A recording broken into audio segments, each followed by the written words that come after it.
Cyfle nawr i ni glywed am y pethau sy'n hynod bwysig i'r parchedig a Rhwysier Morgan yn darnau ohonof. Croeso ato ni. Diolch yn fawr iawn, Odi. Braf iawn i gael eich cwmni chi. Bach o'ch hanes i nawr cyn i ni glywed am pethau hynod bwysig yma.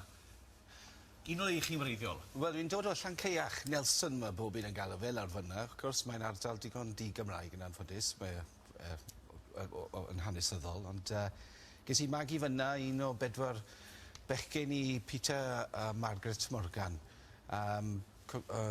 Gollon ni dad yn ifanc o fe'n 34, gafodd ei gwaedlif ar yr ymenydd a o fy amser eitha taffu mam, a fi'n colli'r tŷ, eithon ni'n mynd i ryw briefab ac o'n i'n gweld ein galed fel plant yn tyfu lan. Daeth mam gi i sefyll dyn ni am ryw 2 flynedd i helpu mam, fi yw'r babi. Yeah. Allwch chi ddim byth cael gwared o'r stigma yna. Ond oedd mam gi yn reiddiol o Ynys Môn ac oedd fi'n siarad Cymraeg a oedd hi ddim wedi siarad Cymraeg gyda'r plant ei hunain. 10 o blant yn Abercynon gawson nhw. 10, so oedd mam fi ddim yn siarad Cymraeg, ond oedd mam gi yn, ac fel no, fi yn dyfe yn y 30 ac yn y bren, oedd yn Saesneg o fy lingua franca. So oedd mam gi yn siarad Cymraeg i fi ac o ganlyniad i hynny, o'n i ddim yn rhyw 2.5 mlwydd oed, o'n i'n dechrau pigo lan rhywfaint o Gymraig ac o'n nhw'n anfon fi i'r ysgol Gymraeg wedyn. Wow. Ond wrth gwrs mam gi wedyn o fi'n mynd am ei wobr, gadael yr un ddeiar yma, ac oedd neb yn y teulu yn siarad Gymraeg o'n fi. So dwi'n gweld fy hunan yn ffodus iawn, dristwch mawr tu ôl i'r holl beth, ond trwy hynny, ges i flas ar iaith a ges i'r cyfle i gael addysg trwy'r gyfrwng. Diolch i Mangi wedyn, yn dyfe, Rhosier. A oedd Rodri'n sôn mae gwnidog i chi wrth eich galwedigaeth, ond nid yna sy'n dechreuoch i'ch byd yn y byd go iawn, yn dyfe? Dim dyna'ch gwaith chi ddechrau, dysgu Saesneg, efe? Wel, ar y ffordd, job yn gyda fi o adeiladu waliau i ddweud y gwir. Dwi'n gwneud lot o bethau. Oedd dim cymwysteraid i fi ar ôl gadael ysgol Rhyfelin, sy'n gadael yn gynnar yn mynd i gweithio ar safle adeiladu. Nes ymlaen pan o'n i'n briodi, o gwrth dod i briodi pan o'n i'n 60, ces i cyfle a'r cefnogaeth, sydd yn hynod o bwysig yn fe. Es i'r coleg, o'n i'n gweithio yn y dydd, o'n i'n mynd i'r coleg Aberdâr yn y nos, a draw i Brifysgol Morgannwg ganol ac yn y blaen, ac nes i fynd o yna dros rhyw 6 mlynedd i Gaerdydd, i'r Brifysgol, a wedyn lawr i Abertawe i wneud PGC. A ymlaen o fi wedyn o'n i ddysgu yn Gwyr, ysgol gyfyn Gwyr am rhyw 5 mlynedd. A'r flwyddyn olaf cyn, o'n i ddim yn gwybod ta'r flwyddyn olaf o ddysgu oedd ond oedd y galwad yn dod yn gryfach dros amser, a wedyn ar ôl flwyddyn yn Rhydywain o'n i'n mynd nôl i'r Brifysgol i wneud graff mewn diwynyddiaeth. Dwi'n galw fi i'r weinidogaeth. Gymaint o hanes yn perthyn i chi yn farod yn de. Mae'n hyfryd iawn i'n gael eich cwmni chi fel oedden ni'n sôn. A chi wedi dod ag amrywiaeth o bethau ar ein cyfer ni i weld. Gan gynnwys i ddechrau, yr offeryn yma. Dwi'n mynd gyfarwydd ar y offeryn yma. Mae rai fi gyfadde. Na fi. Wel, chi am i fi esbonio rhywfaint o Dani? Wrth gwrs. Os chi'n rhoi tonc fach i ni fynd? Ie. Beth yw enw'r offeryn? Wel, lwt. Lwt. Neu lwt yn y Saesneg, ond dwi'n meddwl lwt maen nhw'n dweud yn y Gymraeg.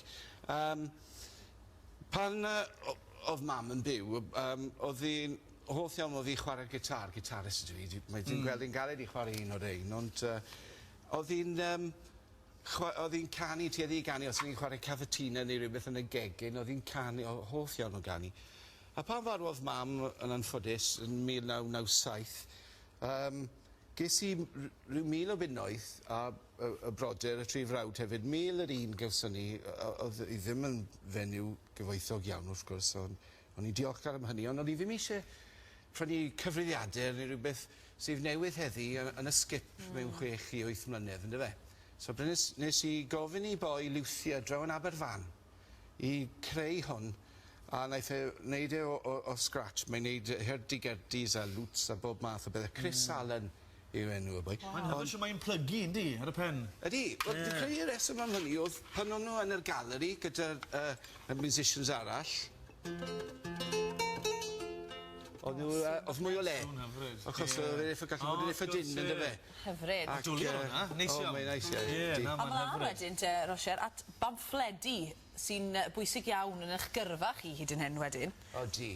Wel, mae'r dath rein ata i pan o'n i yn baratoi ar gyfer y weinidogaeth. O'n i yn yng Nghaerdydd, Brifysgol a hefyd Coleg y Bydyddwyr. Ac dwi wedi sôn o'n i yr unig un yn y teulu yn siarad Cymraeg, ond ar ben hynny, ar yr aelwyd, fi yw'r unig un sydd yn Gristion hefyd sydd wedi dod at y ffydd. Ac dwi'n gweithio ar fy mrodyr o hyd, ond maen nhw'n ymdopi dy fi, ond peth yw, daeth rein yn y post. O'n i yn yr ail flwyddyn yn y coleg yn baratoi ar gyfer y weinidogaeth, o ewythr fi yn Abercynan yn Cwlgwlym wedi anfon nhw ata i, ac maen nhw'n sôn am taid fe, hen dad ci fi, y parchedig Hugh Hermonydd Williams. Nawr gofodd e yn reiddiol yn Conwy, ond daeth e lawr, gaf e'r cyfle i fynd i'r coleg, a fe'n treino yn y Bala, a naeth e gael ei ordeinio yn 1884 yn Llechred. Felly mae fe yn y gwad fel petai. Wel, ydy, mae fel rhyw gylch. Dwi'n 4 milltir, mae Blaen Ffos, un o capeli fi ar y falaeth, rhyw 4 milltir y gyd o Llechred. So dwi'n gweld fy hunan yn freintiedig iawn. A ni'n gorffen gyda stori hyfryd, ond stori drist hefyd yn rhan o'ch bywyd personol chi, Roger? Wel, ydy, daeth Sheila lawr dy fi pan daeth y galwad i wasanaethu'r ffafloniaid yn cylch yn yr ofalaeth ym Mlaen Ffos, y Seion, Pen y Bryn a beth o bara. Oedd Sheila yn dod â fi wrth gwrs fy Nghymraeg, ond oedd hi'n frwydro cancer a daeth hwnna i ben arni yn anffodus, so mae wedi croesi a cael ei wober nawr. Ond tra ni yn Surrey am ryw 6 mis yn 2008, nath hi hwn mas o glai, a roddodd hwn i fi. Oedd Sheila fy mynd i'n emosiynol iawn. Oedd hi'n dangos ei cariad trwy gweithredoedd i ddweud y gwir, nid trwy geiriau. Ond naeth hi hwn i fi, a mae'r clai yn atgoffa fi yn gyntaf bod, tymod, ni gyd wedi wneud allan o'r clai yn dyn ni yn y pen draw, ac yn ôl at hwnna dyn ni'n mynd. Ond mae'r calon a'r blodyn yn atgoffa fi o'r cariad mawr, a mae cariad yw'r hyn sy'n mynd tu hwnt i'r beth, ynddo fe? Cariad fel un o... Mae'r Ysbryd Glân yn sôn am ffrwythyr Ysbryd Glân, cariad yw'r un cynta, felly mae cariad yn mynd ymlaen. Os mae'n drysor, yndi. Mae ddim werth dim i neb arall. Ond i chi, mae'n werth, mae'n gymaint mwy. Roger, mae wedi bod mor ddiddorol i gael chi ar y soffa, a dyna ni sy'n mwy amser dyn ni, achos mae'r gwrthrychau wedi bod yn hollol ddiddorol. Felly, diolch o galon am dderato ni a rhannu nhw gyda ni prynawn yma. Bleser, diolch i chi. Hysbys sydyn ar te, y pregeth dechrau'r flwyddyn yng Nghapel Brynenga yn Eifionydd gyda'r parchedig Emlyn Richards Cemais am 7 o'r gloch heno y 12fed o Ionawr. Mae'r croeso yn gynnes i bawb. Reit, cyfle megwyl fer nawr, dyn ni'n ôl dy chi mewn cwpl o funudau.